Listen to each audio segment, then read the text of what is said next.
Deep Fill Washer Troubleshooting Washer. Not filling solutions. Experiencing issues with your GE.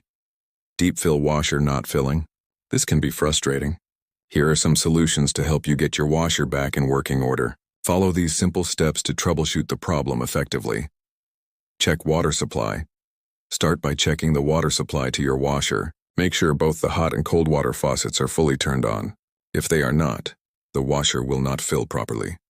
Also, inspect the hoses connected to the washer. Look for any kinks or bends that might restrict water flow.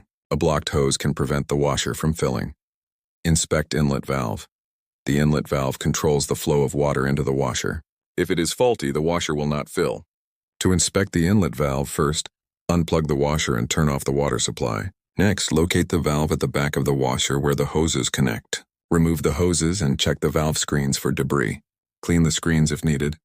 If the valve is damaged, it may need to be replaced. Examine water pressure. Low water pressure can cause filling issues.